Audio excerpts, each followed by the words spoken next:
Bismillahirrahmanirrahim. Assalamualaikum warahmatullahi wabarakatuh.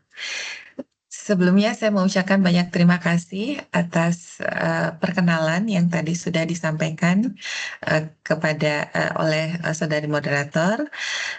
Dan saya ingin memperkenalkan diri dulu. Nama saya adalah Desinta Rofa Dewi. Saya dari Inti International University di Malaysia. Sebelumnya saya ingin memohon maaf kepada Bapak, Ibu, dan hadirin sekalian karena saya berhalangan untuk hadir secara fisik di acara Diskom Unisba 2025 dikarenakan ada tugas yang mengharuskan saya untuk keluar dari Malaysia dan juga Indonesia. Jadi saya membuat rekaman video untuk presentasi kali ini dan semoga bermanfaat dan saya akan memulai presentasi saya. Bapak dan Ibu sekalian, judul dari presentasi saya adalah The Roundtable of Transformation and Social Changes, Opportunity and Challenges in Digital Era. Nama saya Profesor Dr. Desinta Rofa Dewi dari Inti International University Malaysia. Jika nanti ada yang ingin berkolaborasi atau ingin menanyakan hal-hal tertentu yang berkaitan dengan publikasi atau kerjasama riset, rekan-rekan sekalian, Bapak Ibu hadirin sekalian, bisa menghubungi email saya desinta.edi@newinti.edu.my. Sebelumnya saya ingin mengucapkan selamat kepada Unisba yang sudah sukses dalam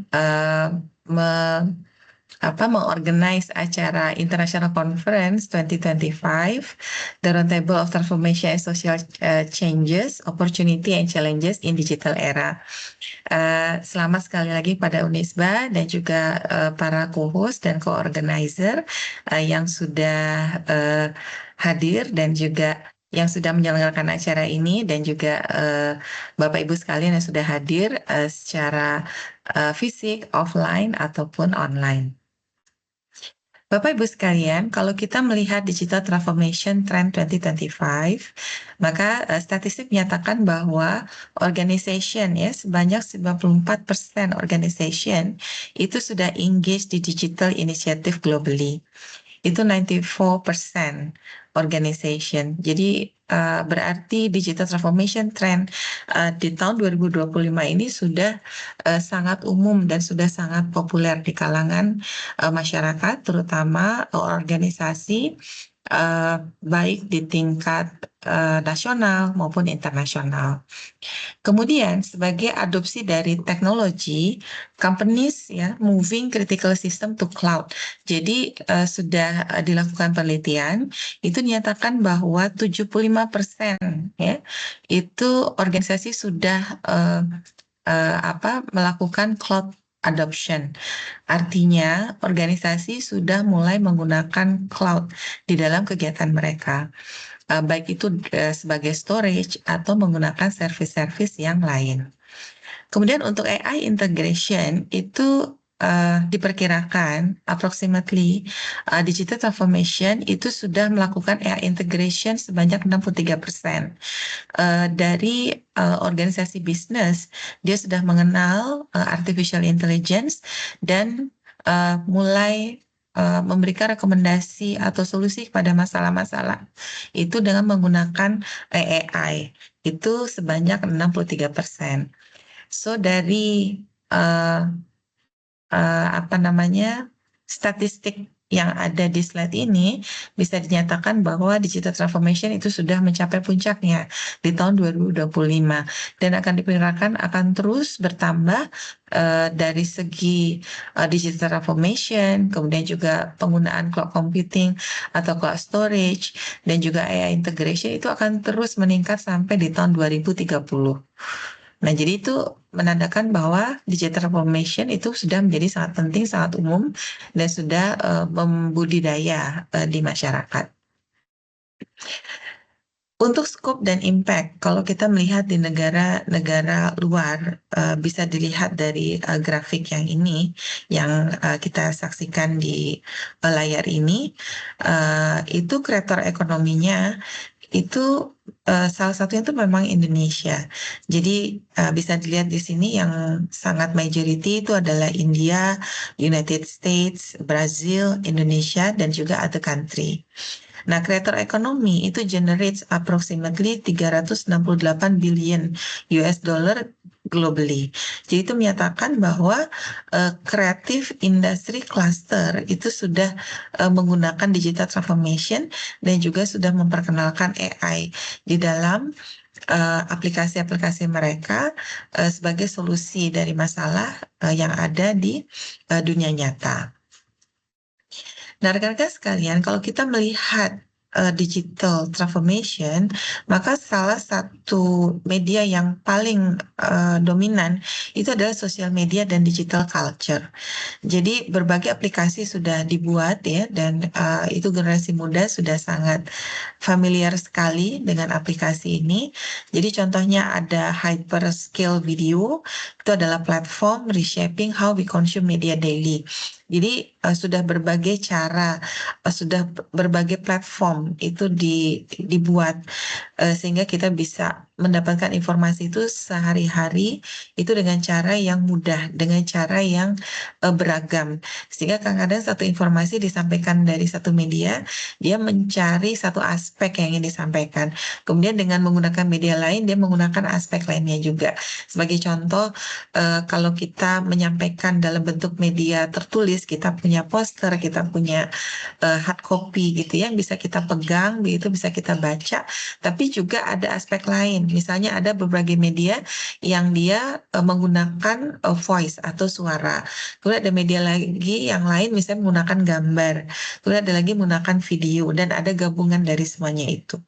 Nah, jadi sosial media dengan digital culture sekarang di tahun 2025 itu memang sudah sangat berkembang dan sudah shifted, dia sudah berubah ya dari yang dulu ke zaman yang sekarang. Nah, itu salah satunya itu adalah hyperscale video. Another one itu ada smart glasses ya. Nah, smart glasses ini kita bisa melihat kadang-kadang kita pakai smart glasses-nya atau kita bisa menggunakan cermin yang bisa dijadikan aplikasi dari perangkat lunak atau aplikasi untuk menyuguhkan informasi dalam bentuk kaca gitu ya. Jadi ada smart mirror istilahnya.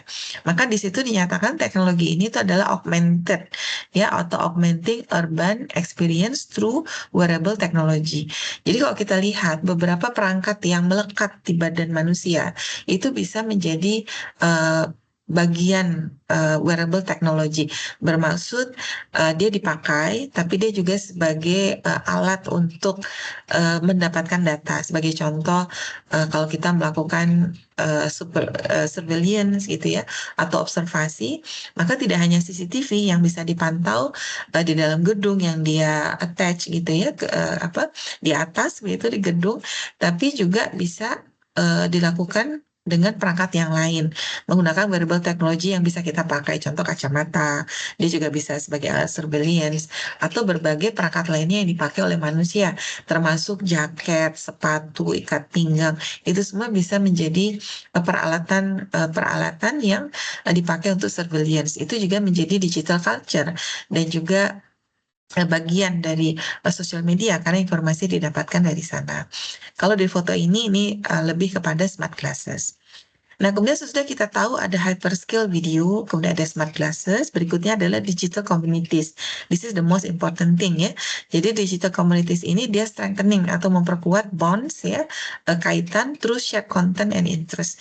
Jadi kadang-kadang orang tidak bertemu secara langsung, tapi dengan mengamati sosial medianya atau dia selalu ikut kegiatan yang bersangkutan sehari-hari, maka itu sudah menimbulkan satu perasaan dekat begitu. Itu yang dikatakan strengthening bond ya, karena ada shared interest dan juga shared content. Jadi ada konten yang kita sukai dan kita juga kebetulan sama-sama menyukai konten tersebut, maka itu akan menjadi follower gitu ya. Kemudian nanti akan ada semacam kaitan yang lebih dekat begitu.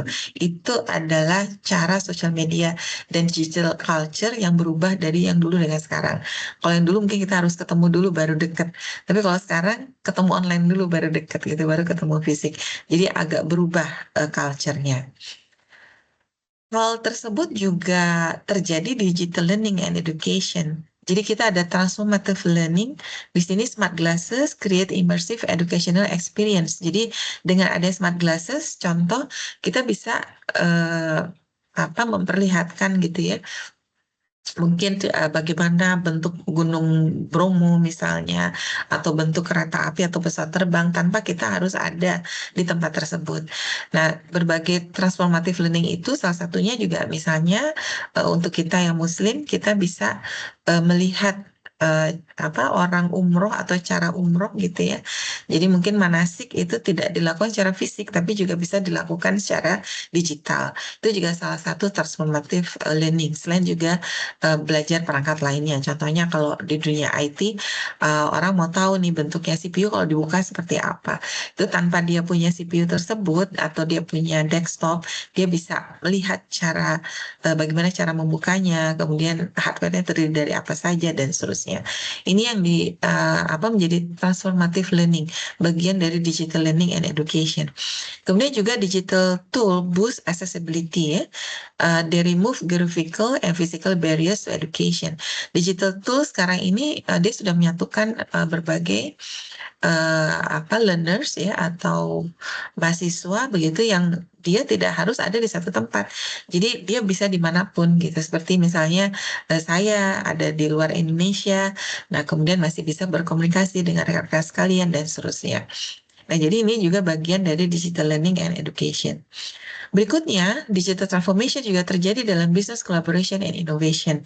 Jadi kalau kita eh, me, apa, bahas gitu ya tentang business collaboration itu tentu one of the part definitely is innovation ya. Jadi ada cross generational creativity dan juga ada AI enhanced solution. Nah, ini cross generational creativity itu zaman sekarang ini itu sudah sangat menyatu antara dunia nyata dan juga dunia maya gitu ya. Jadi kadang kalau kita melihat beberapa film gitu ya, sebagai salah satu bentuk inovasinya, mereka sudah bisa menyatukan antara uh, fiction dengan non-fiction gitu ya. Jadi manusia tapi juga ditemani dengan ada aktor-aktor atau creation gitu ya, berupa kartun yang dia bisa disatukan dalam movie. Itu juga salah satu innovation yang uh, apa mulai berkembang bahkan sekarang sangat populer di masyarakat. Nah, itu kalau dari segi innovation. Jadi bermaksud dunia nyata, dunia maya itu sudah bisa disatukan gitu ya dalam satu frame. Nah, berikutnya collaboration. Kalau collaboration, maka dia eh, menyatukan digital platform tools ya. Jadi kita bisa menggunakan berbagai platform untuk menyatukan ide, untuk membuat kerjasama dan seterusnya. Itu banyak platform yang bisa dipilih ya, sehingga kita bisa berkomunikasi dengan tim lain yang ada di tempat yang lain untuk melakukan kolaborasi bersama-sama. Oh, itu sangat penting dalam bisnis gitu ya. Dan juga monetization. Kalau yang ini new revenue stream through digital platform. Kita tahu beberapa content creator dia mulai punya banyak follower, kemudian dia juga mengikuti aturan-aturan dari platform tersebut, maka monetization ya kita bisa mendapatkan uang dari kegiatan tersebut ya. Karena di zamannya sekarang business collaboration ini yang penting adalah kita bisa mengumpulkan crowd. Nah, kalau kita sudah bisa mengumpulkan crowd atau orang tertentu, maka uh, platform kita atau kita sendiri punya kekuatan gitu ya untuk menarik perhatian masyarakat ramai sehingga apa yang kita sampaikan atau kita menjadi ambasador dari produk tertentu atau service tertentu itu bisa sangat efektif bisa dilakukan. Nah, ini adalah business collaboration dan innovation yang sekarang sedang tren gitu ya. Nah, selain itu, digital transformation juga terjadi dalam digital workplace ya, challenges ya. Nah, di sini digital workplace challenges-nya itu adalah yang pertama isolation. Di sini remote workers report feelings of loneliness. Bermaksud apa? Tentu ada challenge ya. Jadi ada beberapa uh, orang gitu atau beberapa individu dia merasa nyaman dengan bekerja isolation, dia bekerja sendiri, kemudian dia remote gitu, dia lebih fokus dan seterusnya. Tapi ada juga beberapa workers yang mungkin dari sifatnya dia memang menyukai crowd atau menyukai suasana yang ramai. Maka di sini perlu apa namanya wisdom gitu ya dari company untuk melihat workers atau pekerjanya ini dia lebih sesuai yang mana? Apakah dia lebih sesuai remote atau dia lebih sesuai onsite gitu ya? Kalau dia onsite, berarti ya dia datang ke kantor, dia bertemu dengan orang-orang, kemudian dia bisa berkomunikasi. Mungkin dia akan lebih exist atau lebih bahagia dengan cara seperti itu. Tapi ada juga beberapa nature of work gitu ya, dia memang mengharuskan isolation. Mungkin misalnya seperti tugas-tugas seperti programmers atau yang di belakang layar seperti network yang menjaga jaringan itu memang dia tidak memerlukan kontak dengan orang ramai sehingga itu dia biasanya orang-orang yang memilih network atau programmers biasanya dia akan oke walaupun dia bekerja sendiri. Maka digital workplace challenges yang kita harus waspadai juga adalah isolation. Jadi apakah workers atau pekerja kita ya itu sesuai ya dengan kinerja atau nature of work yang berbeda. Karena sekarang sudah banyak yang bentuknya hybrid. Jadi ada beberapa apa namanya memerlukan yang bersangkutan hadir gitu ya ke tempat kerja, ada juga yang tidak. Nah itu termasuk digital workplace challenges. Kok ada juga network building, ini professional relationship struggle to develop. Jadi ada virtual setting limit organic connection opportunity. Memang kalau kita bertemu virtual dengan bertemu secara langsung tuh tentu berbeda gitu ya. Tapi mungkin kita bisa membuat fleksibel. Mungkin kalau jarak yang jauh kita bisa awali dulu dengan online meeting, kemudian nanti diteruskan dengan onsite meeting gitu ya. Nah itu juga salah satu challenges yang memerlukan wisdom. Bagaimana cara kita mengatur uh, kinerja kita, performance kita gitu ya, dengan adanya digital transformation seperti ini. Kemudian another challenges itu adalah generational gap ya. Different age group have varying tech comfort level. Jadi memang kita sudah berhadapan nih dengan berbagai generasi nih, generasi milenial, Gen X, Gen Y, Gen Z gitu ya, masuk ke Gen Alpha. Maka gap-gap seperti ini yang menjadi tantangan tidak hanya di dunia pendidikan, tapi juga di dunia kerja. Mungkin bos-bosnya Gen Z, apa namanya Gen X gitu ya, atau Gen Y, tapi nanti pekerjanya tuh Gen Z. Nah, itu memerlukan bentuk komunikasi yang harmonis gitu ya, perlu effort untuk melakukannya, tapi itu memang salah satu challenges yang diakui cukup kalau tidak ditangani dengan baik, itu cukup mengganggu gitu. Nah, kemudian yang harus kita ingat juga dalam digital transformation itu adalah digital wellness dan juga mental health ya. Nah, jadi di sini ada mental impact, tadi kita sudah bahas tentang isolation, kemudian juga Gen Z. Gen Z juga direpotkan ya atau dilaporkan itu punya high rates of anxiety. Jadi dia nggak bisa lepas dari handphonenya atau dia mengikuti eh, figur tertentu di internet sehingga itu malah menjadikan dia tidak tenang gitu. Itu ada beberapa mental impact yang harus kita waspadai di lingkungan kita. Kemudian juga connection. Connection ini tentang human touch ya. Jadi bagaimanapun secara online kita memang ada kedekatan, tapi itu memang jauh lebih baik kalau misalnya offline juga bertemu dan menyelesaikan atau mengkoordinasikan beberapa hal yang penting itu dalam bentuk offline.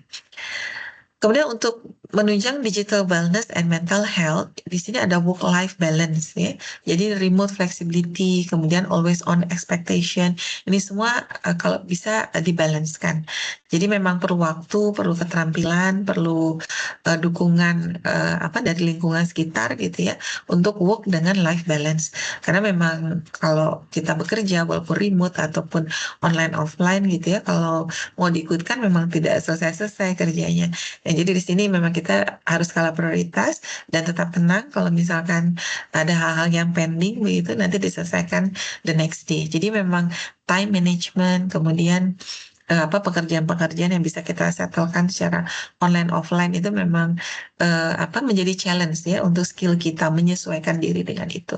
Karena begitu kita online seperti saya bekerja sebagai dosen dan juga apa aktif dalam penelitian itu juga membuat saya bekerja jam kerja saya tuh jadi 24 jam gitu. Jadi kadang-kadang saya tidur malam, kadang-kadang saya tidur pagi gitu ya. Itu menyesuaikan karena ada beberapa research network saya itu memang dari negara yang berbeda. Nah, jadi ini yang work-life balance kita harus bisa fleksibel. Apa seiring waktu itu bisa sih bisa bisa apa beradaptasi ya. Nah, kemudian yang hal yang penting lainnya itu adalah support system.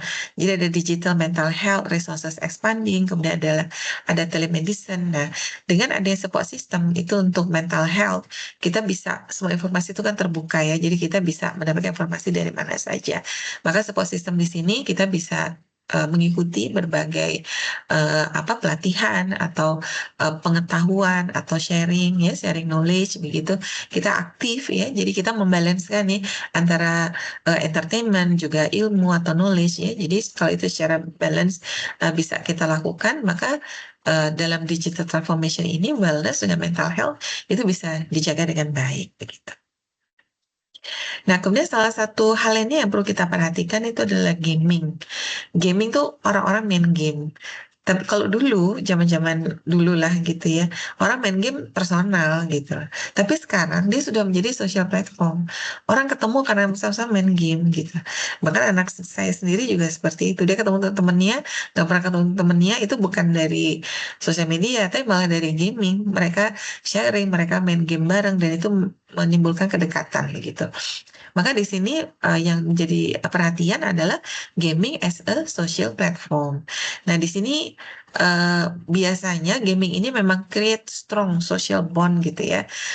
Jadi players itu memang orang yang players itu kan biasanya tergantung dari game tertentu dia punya keterampilan sendiri. Itu ketika mereka bersatu tuh jadi main game tuh jadi seru sekali gitu. Maka itu menjadi salah satu platform untuk community building. Jadi ada komunitas-komunitas pemain-pemain game gitu. Nah, itu juga ada di masyarakat kita. Nah, kemudian seterusnya itu adalah relationship formation.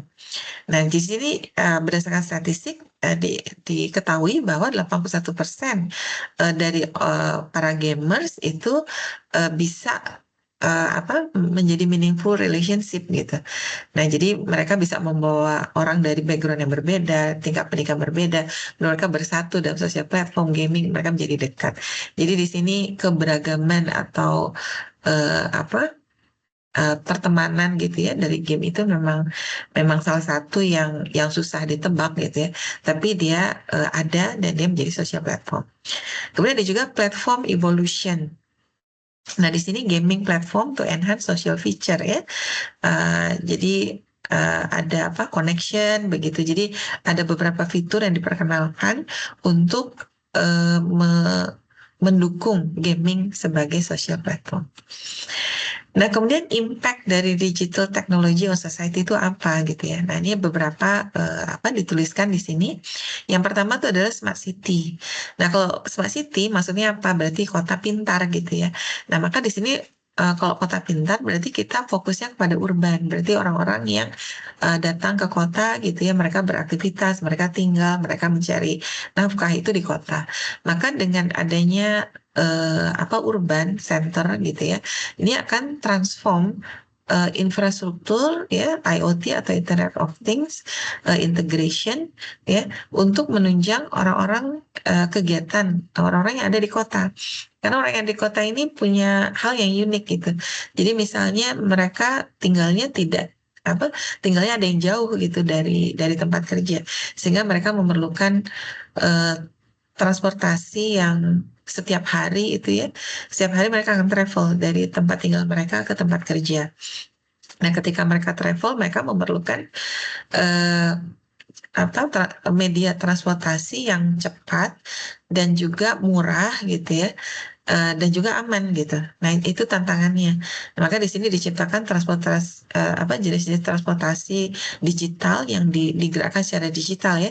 Jadi misalnya kita ada Gojek misalnya, atau transportasi online seperti itu yang di booking secara online, sehingga nanti pergerakannya itu dari tempat tinggal ke tempat kerja itu semakin tinggi. Nah, kalau dari Smart City kendalanya itu ya infrastruktur dan juga Internet of Things tadi. Jadi media platformnya dari apa namanya mobile apps-nya gitu ya. Kemudian juga kalau ada kemacetan seperti apa. Nah itu eh, hampir 100% Smart City itu tantangan apa yang terbesar itu adalah transportasi. Jadi memang kemacetan itu yang paling utama. Di situ muncullah beberapa solusi-solusi, misalnya dari artificial intelligence, dia cara mencari shortest pathway atau mencari jarak terdekat. Itu kan algoritma AI atau algoritma AI gitu ya, yang diterapkan di dalam mobile app. Sehingga kalau misalnya kita berkendaraan, baik secara mobil atau pakai motor ya, nah itu mereka akan bisa mencari jarak yang terpendek. Nah itu salah satu impact dari digital teknologi ya ke masyarakat. Berikutnya adalah healthcare revolution. Nah, di sini AI power diagnostic, telemedicine expanding access to care. Nah, kalau AI power diagnostic, dia bisa membantu pasien dan juga bisa membantu dokter. Misalnya dokternya punya second opinion gitu ya. Misalnya dia banyak X-ray yang masuk, maka dengan menggunakan teknologi AI atau AI, maka ada second opinion bahwa gambar X-ray ini kira-kira ada pasiennya itu potensial cancer atau enggak, kanker atau enggak gitu ya. Nah, atau telemedicine ya, telemedicine dengan ada teknologi dokter bisa online, kemudian dia bisa menjelaskan gitu ya. Nah, misalnya ada fenomena kesehatan yang terjadi di masyarakat, dia bisa online dan bisa menjelaskan pada masyarakat. Itu bisa disebar gitu. Itu dengan cepat informasi seperti itu bisa sampai ke masyarakat. Maka itu juga salah satu impact dari digital teknologi dalam bidang healthcare atau kesehatan.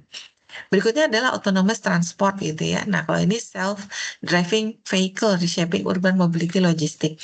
Mungkin di Indonesia mungkin belum ada gitu ya. Tapi kalau kita ke Cina, itu di Beijing, itu ada sekitar 300 kalau nggak salah, 300 kendaraan atau taksi itu tanpa tanpa supir. Jadi kita apa naik kendaraan tersebut, swipe kredit card, tujuannya kemana, dia udah jalan sendiri, dia nggak ada supirnya gitu. Nah, ini ada autonomous transport dan itu risetnya terus-terus berkembang.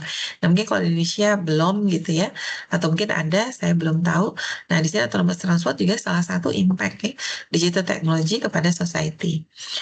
Kemudian ada juga social integration. Nah, challenges ini balancing technological dengan human connection. Nah, ketika kita punya teknologi, segala sesuatu itu terjadi secara otomatis. Nah, itu yang mengurangi aspek hubungan manusia ke manusia. Nah, ini yang impact digital technology ini yang berusaha kita jembatani sampai sekarang, bahwa automation itu bagus gitu ya, tapi juga tetap human connection itu perlu ada gitu. Nah, itu yang kita kita terus suarakan gitu ya, terutama ke anak-anak muda.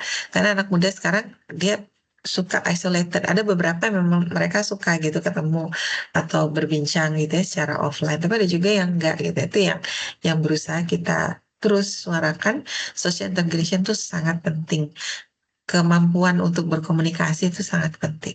Nah, ini yang menjadi challenge bersama PR bersama kita gitu ya. Nah, kemudian ada juga digital solution ya, itu untuk fragile and conflict affected situation. Nah, di sini misalnya digital platform enable dialogue ya between conflicting party. Nah, jadi kalau misalkan ada dua party yang misunderstanding gitu ya, ada salah paham, maka digital solutionnya ini bisa dimanapun mereka, kapanpun mereka itu bisa dicari waktunya dan bisa berkomunikasi. Itu conflict resolution. Kemudian ada juga violence ya, violence prevention. Jadi violence prevention itu pencegahan kepada hal-hal yang buruk gitu ya. Nah di sini contohnya adalah early warning system.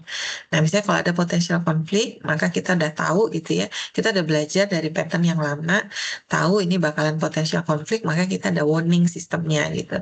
Nah warning system ini bukan hanya untuk konflik, bisa juga untuk hal-hal seperti bencana alam gitu ya. Jadi apa namanya, kalau misalkan ada gempa atau ada tsunami yang dulu pernah terjadi gitu ya, sehingga sekarang sudah diketahui tanda-tandanya seperti apa, maka bisa dibangun early warning systemnya. Kemudian ada juga tuh resilient building. Ini untuk digital tool help communities recover. Ini strengthen social cohesion after conflict. Nah, resilient building teknologi itu juga bisa dijadikan media ya untuk yang tadinya ada apa salah paham dan seterusnya. Nah, maka di sini resilient building tuh bisa menggunakan digital solution untuk membangun kembali komunikasi yang sempat terhambat sebelumnya. Nah, untuk digital transformation dalam fragile context, itu tadi sudah beberapa kita bahas, misalnya infrastruktur gitu ya. Ini untuk reliable connectivity despite challenging environment. Infrastruktur itu penting. Kemudian security ya, bagaimana data ya itu apa namanya harus diprotek gitu ya, harus istilahnya harus diamankan gitu ya, dan apa sehingga eh, penggunaan data itu hanya dilakukan oleh orang-orang yang memang punya akses atau diberikan akses kepada data tersebut. Nah, kemudian seterusnya adalah community engagement. Nah, community engagement ini local participation ensuring a relevant digital solution. Jadi digital transformation itu walaupun dia secara online tapi dia bisa berpotensi untuk membangun komunitas gitu ya. Nah, di sini community engagementnya supaya langgeng gitu itu juga bisa diawali dengan online tapi juga kemudian nanti diteruskan dengan offline. Nah, kalau kita ngomongkan apa data, maka concern-nya itu adalah cyber security ya. Nah, karena digital connectivity bring significant security risk. Nah, dengan kita ada di era data sekarang ini, maka data adalah new oil. Kalau dulu kan minyak ya, apa-apa itu sangat berharga lah gitu. Kalau sekarang data itu sangat berharga. Maka di sini di digital connectivity itu intinya adalah kita saling bertukar informasi atau saling bertukar data. Dan data ini kalau dia signifikan gitu atau dia sangat bernilai, maka data itu menjadi incaran banyak orang gitu. Nah, di sini yang mulai kita melihat adanya cyber security concern. Maksudnya cyber itu bermaksud ada serangan ya. Serangan itu bermaksud ada usaha untuk mengakses data yang seharusnya tidak boleh diakses. Nah, di sini yang cyber security concern itu apa menjadi salah satu tantangan juga dalam digital era begitu ya, digital transformation era. Nah, kemudian major breach affect million of user annually. Nah, di sini bisa dikatakan bahwa cyber security concern itu tidak hanya terjadi di masyarakat awam, tapi juga di organisasi-organisasi yang besar, contohnya bank gitu ya. Nah, itu di Malaysia ada statistik yang menyatakan bank itu satu hari itu dia bisa menerima lebih dari 100 attack. 100 attack itu berarti ada ancaman atau ada effort gitu ya, ada usaha untuk mengakses data yang ada di dalam bank. Dan itu lebih dari 100 sehari. Berarti kalau hari ini kita sudah siang hari atau sore, dia udah habis 100, besok bakal ada 100 lagi istilahnya seperti itu. Bermaksud cyber security concern itu memang salah satu aspek yang perlu diperhatikan. Kemudian organization must implement robust protection measure. The average cost of data breach exceed 4.45 million ya. Jadi bermaksud organisasi yang besar sekarang salah satu protectionnya itu dengan mengimplementasikan protection measure gitu ya. Jadi harus secara rutin dilakukan. Nah, kemudian hal-hal penting lainnya adalah digital access and equality. Nah, di sini digital exclusion limits economic opportunity. Mama, maaf, Mama jangan nyuci dulu, Mama masuk ke sini. Digital access and equality. Digital exclusion limit economic opportunity. Initiative worldwide aim to bridge the growing divide ya. Jadi kita bisa lihat digital access dan equality ini kita bisa lihat ada beberapa benua gitu ya. Misalnya dari Amerika Utara itu yang dominan gitu ya. Maksudnya benua Amerika Utara. Jadi digital aksesnya itu udah besar gitu ya. Ada juga Eropa itu agak lebih sedikit. Kemudian Amerika Latin diikuti dengan Asia Pasifik dan juga Afrika. Maka di sini digital aksesnya bisa kita lihat dari yang negara yang paling maju gitu ya ke negara yang berkembang. Nah, hal penting lainnya itu adalah digital governance dan regulasi gitu ya, atau regulation. Maka yang pertama itu regulatory framework, kemudian yang kedua freedom of expression, kemudian ada juga global cooperation, dan juga ada data protection.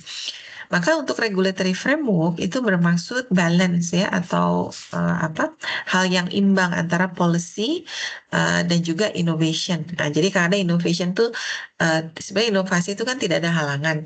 Yang menghalangi itu antara investasi ya atau dana fundingnya, kedua policy gitu. Tapi tentu policy ini berkaitan dengan ethics. Nah, maka di sini digital governance regulation itu sangat penting untuk membatasi inovasi, karena inovasi bisa berkembang tanpa batas gitu. Nah, ini kita sesuaikan antara keamanan negara, kepentingan masyarakat, dan juga kepentingan bersama gitu ya, hal-hal yang bersifat etis gitu. Nah, kemudian berikutnya freedom of expression juga, data protection juga, dan juga global cooperation ya. Dan ini hal-hal yang penting untuk para policy maker. Nah, mungkin sekarang kita akan membahas apa peran artificial intelligence atau AI di dalam digital transformation. Nah, yang pertama seperti yang saya jelaskan tadi itu adalah tentang proses automation. Jadi AI streamline kompleks workflow gitu ya dengan proses automation. Jadi dia bisa di streamline gitu ya, bisa disederhanakan. Hal yang berulang itu biasanya kita bikin otomatis. Jadi contohnya kalau kita zaman dulu gitu ya, kita ada tol ya, kalau kita berkendaraan masuk ke jalan tol itu biasa ada orang yang akan terima tiket gitu ya. Sekarang tidak ada lagi. Nah, kenapa? Karena itu ada hal yang berulang. Ada hal yang berulang dan itu ada risiko yang bisa kita minimize gitu ya. Yang kita bisa minimize karena kalau orang ada di situ misalnya ya dari keamanannya, dari kesehatannya gitu ya. Dan di dalam ruangan kecil itu kan menjadi pertimbangan. Maka ketika itu digantikan dengan mesin, maka dia bisa lebih cepat, dia lebih stabil, dan juga dia lebih konsisten gitu ya. Nah, itu proses automation. Kemudian yang kedua itu adalah data analisis. Nah, data analisis sekarang tuh sangat-sangat masif. Kita dalam satu hari itu kita bisa dapat satu data itu bisa jutaan yottabyte. Jadi sangat besar. Nah, data tersebut itu adalah potensi kita untuk membuat data analisis apapun bidang kita, maupun kita dalam bisnis ataupun kita dalam riset atau kita dalam perusahaan gitu ya, atau bidang-bidang lain, agriculture, fisheries gitu ya, eh, peternakan, pertanian, perikanan. Nah, itu semua data analisis bisa sangat-sangat membantu untuk menaikkan performance kita gitu. Nah, ini karena semuanya memang sudah ada datanya. Tinggal kita mengolah datanya seperti apa. Ini biasanya orang-orang data science, orang-orang AI atau artificial intelligence itu banyak mengelola data untuk dicari sebetulnya apa patternnya gitu loh, apa hidden informationnya gitu ya, yang tersembunyinya apa, itu bisa kita lihat dari data analisis. Nah, kalau data analisis sudah dilakukan, maka berikutnya ada decision support gitu ya. Nah, kalau data analisanya, maka berikutnya adalah action gitu. Nah, actionnya apa? Itu adalah pengambilan keputusan. Nah, pengambilan keputusan ini juga kalau didasari dengan AI atau AI itu sangat membantu ya. Nah, berikutnya adalah workforce impact. Ini AI reshape job rules gitu ya. Nah, jadi workforce impact ini bermaksud AI ini memang ada hal-hal yang digantikan, biasanya hal-hal yang bersifat repetitif, yang pengambilan keputusannya tidak melibatkan manusia, gitu ya. Nah, itu digantikan oleh mesin. Nah, bukan berarti digantikan kemudian tidak ada new opportunity, gitu ya. New opportunity tetap ada. Nah, dia membuat posisi baru. Berakibat apa?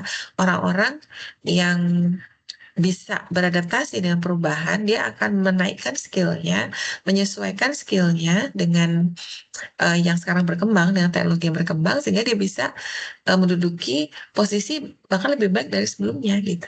Dan bahkan ada beberapa hal bisa dilakukan secara remote gitu ya, dari jarak jauh, itu bisa membuat quality time dengan family-nya itu bisa bertambah. Nah, jadi memang teknologi itu dia netral, tergantung kita gitu loh. Apakah kita memanfaatkannya dengan baik, jadi positif untuk kita, atau kita memanfaatkan untuk hal yang kurang baik, jadi malah berakibat negatif. Ya. Nah, di sini yang saya tekankan tadi tentang future works and skill gitu ya. Jadi ada digital literacy, ini yang makin ditingkatkan dari basic technical skill ya, become essential across all industry. Jadi memang kemampuan kita, kita harus semakin familiar dengan teknologi yang ada sekarang. Karena banyak hal-hal sekarang mulai dikendalikan atau dioperasikan dengan teknologi. Kemudian juga advanced technical skill-nya ada AI atau AI ya, AI, data science, programming. Nah, ini memang premium opportunity. Jadi ada apa quotes gitu yang bilang kalau Anda bekerja di bidang AI, data science dan programming gitu ya, itu project yang datang ke Anda itu tidak akan surut gitu. Jadi memang banyak sekali. Sekarang ini kita ada transformasi dari sistem yang biasa ke sistem AI atau AI.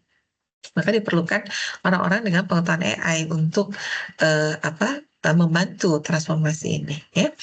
Kemudian juga future work skill itu ada human centric capability. Jadi dari creativity, emotional intelligence, complex problem solving ya. Kemampuan kita dalam menyelesaikan masalah itu menjadi hal yang sangat penting. Apalagi dengan adanya AI assistant ya. Kita ada ChatGPT, kita ada Gemini, kita ada Copilot dan beragam lainnya. Itu dengan adanya digital assistant yang seperti itu, kekuatan kita yang tadinya satu orang itu menjadi kekuatan seolah menjadi tiga orang.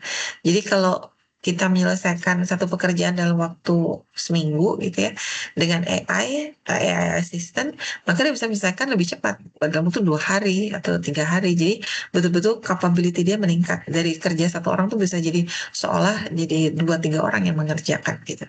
Nah, itu juga satu hal yang terjadi dan penting kita ketahui gitu ya dalam digital transformation. Kemudian berikutnya adalah continuous learning. Lifelong education replace traditional career path ya. Nah, workers must adapt to rapidly evolving skill requirement. Nah, ini yang tadi saya katakan lifelong education. Selalu kita tuh berubah, belajar dengan perubahan. Jadi kita open gitu ya dengan perubahan. Kalau kita open ya kita semakin banyak belajar, semakin banyak skill yang kita dapat dan kita semakin survive gitu di era teknologi yang sekarang. Nah, ini ada beberapa case study gitu ya. Jadi kalau healthcare atau bidang kesehatan, itu bidang diagnostik ya, diagnosis sistem, maka impactnya apa? Itu sudah diukur 43% faster, jadi lebih cepat. Dan juga cost-nya itu bisa turun sampai 29-30%. Itu sangat penting dalam bisnis karena jadi terjadi penghematan. Kalau ada penghematan maka profitnya naik, dan profitnya naik ini bisa dibagikan untuk kesejahteraan pegawainya. Kemudian bidang manufacturing firm ya untuk IoT factory integration itu efisiensinya meningkat. Jadi penggunaan mesin-mesin ya di dalam manufacturing company gitu ya, perusahaan gitu atau di pabrik-pabrik itu efisiensinya meningkat karena dia tahu bagaimana cara membagi sudah dihitung gitu. Sudah bisa dihitung dengan AI atau AI sehingga kapabilitas dari mesin-mesin itu bisa ditingkatkan. Jadi efisiensi lebih meningkat dan lebih konsisten karena pakai mesin kan. Jadi dia lebih konsisten, dia akan sama tugasnya itu gitu. Nah, maka defect atau ketidaksempurnaan itu bisa bisa ditekan sampai 52%. Kemudian ada juga rural municipality. Nah, ini digital service platform gitu ya. Nah, ini untuk service access improvement tuh bisa jadi 87% untuk platform-platformnya ya. Kemudian dia juga 91% tuh citizen satisfaction. Jadi mereka senang. Kalau kita terima message cepat kan senang ya, karena kita bisa merespon dengan cepat dan kita bisa menyelesaikan banyak masalah dalam satu hari. Nah itu dengan bantuan teknologi memang sangat membantu kita. Nah, kemudian challenges-nya tadi sudah beberapa kita bahas sedikit, ini disummary-kan. Yang pertama tuh technical obstacle, jadi memang teknis. Jadi kita memang harus kursus, harus mau belajar gitu ya sebelum kita terjun di dunia yang sekarang ini. Memang kita harus open minded lah gitu kalau kalau mau survive gitu ya, survive dengan baik. Kemudian juga financial constraint, digital transformation pastilah perlu investasi. Seperti yang saya bilang bahwa teknologi itu memang netral gitu ya, dia tidak terbatas, dia membatasi finansial atau hukum atau etik gitu. Nah ini financial constraint gitu ya. Kemudian berikutnya adalah cultural resistance. Nah ini employee adoption faces behavioral barriers. Nah jadi ya, kita akan melihat nanti ada beberapa generasi itu dia punya culture-nya itu agak berbeda gitu. Nah ini yang harus kita hadapi dengan wisdom, dengan kesabaran gitu ya. Intinya adalah kita bisa kerjasama dan tugas-tugas itu bisa diselesaikan dengan baik gitu. Semua bisnis itu bisa diselesaikan dengan baik. Intinya itu aja sih, komunikasi. Nah, sebagai conclusion gitu ya, bagaimana sikap kita gitu ya untuk embracing digital era?